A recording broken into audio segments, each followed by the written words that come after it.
Hello दोस्तों, एक और नई वीडियो में आपका स्वागत है। हमारे चैनल पीसी भाई जी को सब्सक्राइब कीजिए। मन के गंदे और अश्लील विचारों को कैसे रोकें। एक बार एक युवक गौतम बुद्ध के पास आया और गौतम बुद्ध से बोला कि हे बुद्ध, मेरे मन में इतने गंदे विचार क्यों आते हैं। मैं नहीं चाहता कि मेरे मन में गंदे विचार आए, पर मेरे मन में हमेशा कामवासना के विचार चलते रहते हैं और मैं इनके बारे में सोच कर बहुत परेशान हूँ। मेरी ऊर्जा और समय यह सब सोचने में ही नष्ट हो जाता है और इन सब विचारों की वजह से मैं कभी भी शांत नहीं रह पाता और मैं हमेशा ही स्त्रियों को देखकर मोहित हो जाता हूँ। अपने आप को रोक ही नहीं पाता। बुद्ध मुस्कुराए और उन्होंने उस युवक से पूछा, क्या तुम्हें पता है यह कामवासना होती क्या है? फिर लड़के ने उत्तर दिया और कहा, बुद्ध, मैं यह तो नहीं जानता कि कामवासना होती क्या है, पर ये जो भी है बहुत बुरी चीज है। फिर बुद्ध ने उस युवक से कहा कि सबसे पहले तो तुम यह समझो कि प्राकृतिक रूप से जो भी चीज हमारे अंदर है वह बुरी नहीं है। हमारे जीवन में उसकी कुछ ना कुछ जरूरत है। वासना कोई बुरी बात नहीं है। यह तो हमारे मन की एक भावना है जो हमें किसी ना किसी चीज की कमी का एहसास करवाती है और फिर हम उस चीज को पाने के लिए उस चीज की तरफ आकर्षित हो जाते हैं। जैसे अगर तुम्हारे पास धन की कमी है तो तुम में धन पाने की वासना उत्पन्न हो जाएगी। तो वासना कुछ और नहीं, बस एक प्रकार की कमी है जो कि एक प्रकार की जरूरत का एहसास है, और जब ये जरूरत शारीरिक हो तो हम इसे कामवासना का नाम देते हैं। युवक ने गौतम बुद्ध से कहा कि हे बुद्ध, मुझे कामवासना का मतलब तो समझ में आ गया, पर आप मुझे यह बताइए कि यह आती कहाँ से है और कैसे आती है। गौतम बुद्ध ने कहा कि कामवासना कहीं से आती नहीं है, यह तो हमारे अंदर ही होती है और इसका होना तो जरूरी भी है, तभी तो मानव जाति का विस्तार होगा। युवक ने कहा, जब यह हमारे अंदर ही है और जरूरी भी है तो फिर लोग इसे गलत क्यों बोलते हैं? बुद्ध ने कहा कि यही तो समस्या है। लोगों ने कामवासना को गलत तरीके से सोच लिया है, इसे छिपाने की, दबाने की कोशिश करते हैं। कामवासना गलत नहीं है, बल्कि कामवासना का गलत तरीके से प्रयोग करना गलत बात है। लोग जिससे प्रेम करते हैं बस उसी के लिए जीने लग जाते हैं, उसे पाना ही अपना लक्ष्य बना लेते हैं और उसी के बारे में हमेशा सोचते रहते हैं, पर यह सब गलत है। बुद्ध ने युवक से कहा, क्या तुम्हें पता है जानवरों में भी काम वासना होती है? युवक ने उत्तर दिया, हाँ बुद्ध, जानवरों में भी काम वासना होती है, क्योंकि जानवर भी तो आखिर अपनी पीढ़ी को आगे बढ़ाएंगे। बुद्ध ने कहा, तो फिर हम जानवरों की काम वासना को गलत क्यों नहीं कहते? युवक ने कहा, मुझे नहीं पता महात्मा, आप ही मुझे बताइए। गौतम बुद्ध ने कहा कि जानवर अपनी कामवासना का प्रयोग आनंद प्राप्ति के लिए नहीं करते, वह तो सिर्फ संतान उत्पन्न करने के लिए कामवासना का उपयोग करते हैं। जानवरों को प्रकृति ने इतनी समझ नहीं दी कि वह कामवासना को अपने सुख का आधार बना सके, जबकि मनुष्य अपनी समझ के बलबूते पर प्रकृति में पाई जाने वाली प्रत्येक वस्तु को अपने सुख के लिए प्रयोग करता है।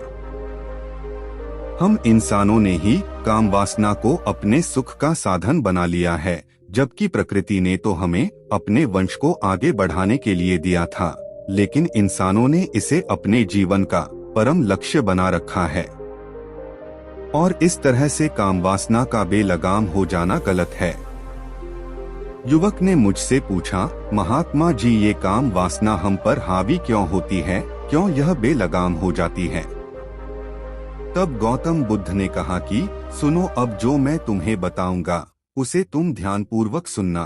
कामवासना का सारा खेल तुम्हें समझ आ जाएगा, तुम्हें तुम्हारे सारे सवालों का जवाब मिल जाएगा, बस तुम्हें ध्यान से सुनकर समझना है। फिर गौतम बुद्ध युवक को बताना शुरू करते हैं। एक बार की बात है, एक आश्रम में गुरु और उनके शिष्य रहा करते थे, जिससे रोजाना आश्रम के बाहर स्थित गांव में दीक्षा लेने के लिए जाते थे। उस आश्रम का एक शिष्य जिस गांव में भिक्षा लेने जाता था उस रास्ते में एक नदी पड़ती थी। वह रोज उसी रास्ते से भिक्षा लेने जाता था। एक दिन उस शिष्य ने देखा कि एक लड़का पेड़ के पीछे छिपा है। वह उस लड़के के पास गया और उससे जाकर बोला, भाई तुम इस पेड़ के पीछे छिपकर क्या देख रहे हो? लड़के ने कहा, अरे तुझे नहीं दिख रहा क्या कि मैं क्या देख रहा हूँ? तब शिष्य ने नदी की तरफ देखा तो वहाँ पर कुछ लड़कियाँ पानी भर रही थी। वो लड़कियाँ 14 या 15 साल की होंगी। तब शिष्य ने उस लड़के से कहा, अरे भाई वहाँ पर तो लड़कियाँ पानी भर रही हैं, इसमें छिपकर देखने वाली क्या बात है? तब वो लड़का शिष्य की तरफ देखकर उससे कहता है, अरे पागल, तुम्हें दिखाई नहीं दे रहा क्या कि कैसे यह परियां नदी से पानी निकाल रही है? जरा उनकी अदाओं को तो देखो, उनके कोमल शरीर को देखो, उनकी पतली कमर मटके को उठाते समय कैसे बल खाती हैं, और उनके बाल उनकी कमर पर कैसे लहरा रहे हैं, मानो सुंदरता बिखरी पड़ी हो। शिष्य ने फिर नदी की तरफ देखा और इस बार वह इसे देखता ही चला गया। अभी तक तो उसे कुछ भी नजर नहीं आ रहा था और वह बिल्कुल निर्भय था। उसे किसी भी बात का कोई डर नहीं था। लेकिन अब वो भी छिपने लगा और उन लड़कियों को देखने लगा जैसे उसने कोई अपराध कर दिया हो। और जब वो छिपकर उन लड़कियों को देख रहा था तभी वो अचानक अंदर से कांप गया और उसने कहा कि ये मैं क्या कर रहा हूँ? मैं जो कर रहा हूँ वो सही नहीं है, मुझे यहाँ से चले जाना चाहिए। और फिर वह जल्दी से वहाँ से चला गया। वो आश्रम पहुँच जाता है। आश्रम जाकर वो अपने कार्यों में लग गया। लेकिन जो अभी वह देखकर आया था वही उसकी आंखों के सामने बार बार आ रहा था। उसके मन में वही दृश्य चल रहा था। उसके मन में वही सब कुछ देखने के लिए लड़ाई हो रहा था। उसका किसी भी काम में मन नहीं लग रहा था। सुबह होते ही वह रोज जल्दी ही भिक्षा के लिए आश्रम से निकल जाता और उस नदी के पास वाले पेड़ के पास जाता जहाँ पर वह लड़का पहले से मौजूद रहता था। उसके साथ मिलकर लड़कियों को छुप छुप कर देखता था। अब वह शिष्य रोज ऐसा करने लग गया। यह उसका रोज का काम हो गया। अब उस शिष्य का मन किसी भी काम में नहीं लगता था। वो हमेशा ही किसी न किसी प्रकार के विचार में उलझा रहता। वो आश्रम के कार्यों को भी ठीक ढंग से नहीं कर रहा था। ना वो ठीक से सो पाता था, ना वो ठीक से खाना खा पाता था। उसका मन बेचैन सा रहता था। उसका मन बार बार उन लड़कियों के सौंदर्य को देखने के लिए लालायित रहता था। जब गुरु शिक्षा देते तब भी उस शिष्य का मन कहीं और विचारों में खोया रहता था। गुरु ने अपने शिष्य की इन हरकतों को भांप लिया था। तब एक दिन गुरु ने शिष्य को अपने पास बुलाया और कहा कि आज से मैं भी तुम्हारे साथ भिक्षा मांगने चलूंगा। तुम और मैं साथ साथ भिक्षा मांगने चलेंगे। तभी शिष्य गुरु को मना करते हुए बोला, नहीं गुरुदेव, आप परेशान क्यों हो रहे हो? मैं अकेला ही ठीक से भिक्षा मांग सकता हूँ। गुरु ने शिष्य से कहा कि ठीक है, तुम अकेले ही भिक्षा मांगने जाओ। शिष्य तुरंत वहाँ से भिक्षा मांगने के लिए निकल गया। शिष्य के जाने के बाद गुरु भी आश्रम से निकल गए और शिष्य का पीछा करने लगे कि वो कहाँ जाता है, किससे मिलता है। यह सब देखने के लिए उसके पीछे पीछे चलने लगे। थोड़ी दूर जाने के बाद गुरु ने देखा कि उनका शिष्य एक लड़के के साथ एक पेड़ के पीछे अपराधी की तरह छिपा हुआ है और छिपकर कुछ देख रहा था। गुरु भी अपने शिष्य के पीछे जाकर खड़े हो गए कि आखिर उनका शिष्य क्या देख रहा है, जिसे देखने के लिए वो पेड़ के पीछे अपराधियों की तरह छिपा पड़ा है। गुरु ने देखा कि उनका शिष्य पेड़ के पीछे छुपकर लड़कियों को देख रहा था जो कि नदी से पानी भर रही थी। तभी गुरु ने शिष्य को कहा कि तुम क्या देख रहे हो? अपने गुरु की आवाज सुनकर वह इससे घबरा गया और उसके पसीने छूटने लगे। वह थर थर कांपने लगा जैसे किसी चोर को चोरी करते समय रंगे हाथों पकड़ लिया हो। शिष्य की हालत खराब हो गई। वो कुछ भी नहीं बोल पा रहा था। दूसरा लड़का जो शिष्य के साथ था वहाँ से भाग गया। शिष्य घबराया हुआ था। उसके मुंह से कुछ टूटे फूटे शब्द ही बाहर निकल रहे थे। वो अपने गुरु से नजर भी नहीं मिला पा रहा था।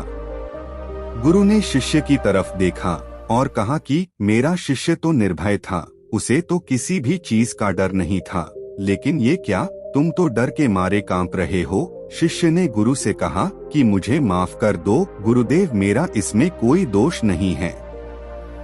उस लड़के ने मुझे बहका दिया था, लेकिन आपसे मैं वादा करता हूँ कि आज के बाद मैं ऐसा कभी दोबारा नहीं करूँगा, मुझे माफ कर दो गुरुदेव। गुरु ने शिष्य से कहा कि कोई बात नहीं, पर इस बात का तुम ध्यान रखना कि हम जैसी संगति करते हैं वैसा ही फल हमें प्राप्त होता है।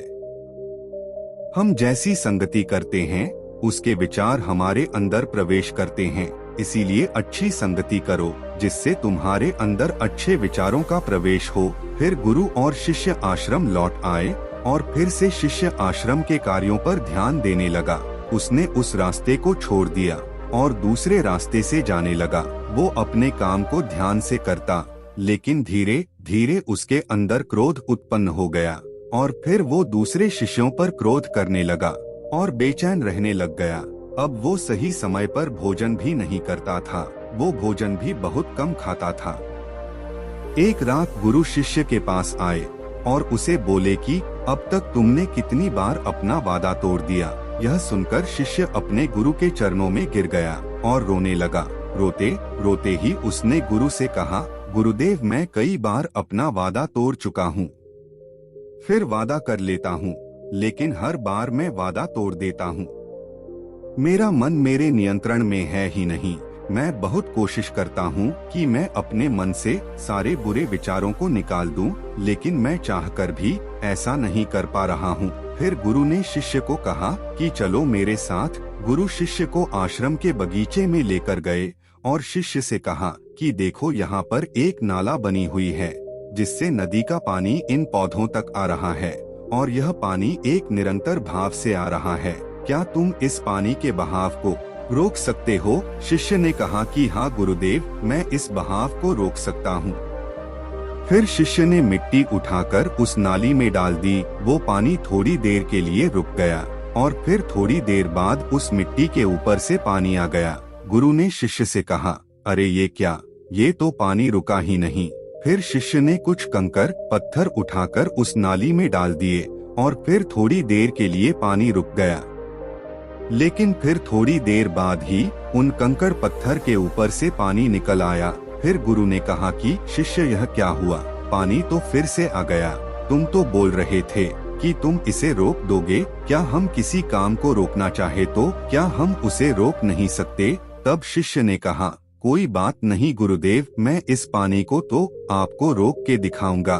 फिर वह शिष्य एक बड़ा सा पत्थर लेकर आया और उसे नाली पर डाल दिया और पानी रुक गया। तब गुरु से कहा कि देखा गुरुदेव, मैंने कहा था ना कि पानी को मैं रोक दूंगा, मैंने पानी को रोक दिखाया, आपकी बात मैंने पूरी कर दी। गुरु मुस्कुराए और बोले, अच्छा जरा ध्यान से देखो, पानी रुक गया क्या? वो तो पीछे की नाली तोड़कर बाहर आ गया और अगल बगल से बह रहा है। और ध्यान से देखो, इस पत्थर के आगे भी आ गया और ये पानी अपना रास्ता बदलकर फिर से आगे की तरफ बह जाएगा। और फिर थोड़ी देर बाद ऐसा ही हुआ।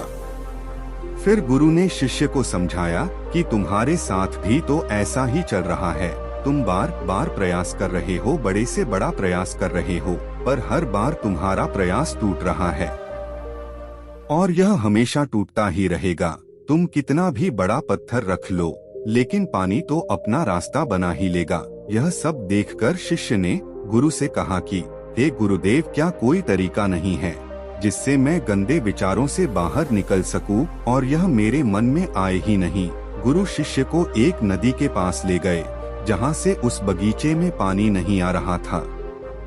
गुरु ने शिष्य से कहा, वो पानी इसी नदी से जा रहा है, अगर हम यहीं से उस रास्ते को बंद कर दें जहां से पानी बगीचे में जा रहा है, तब क्या हम पानी को रोक नहीं सकते?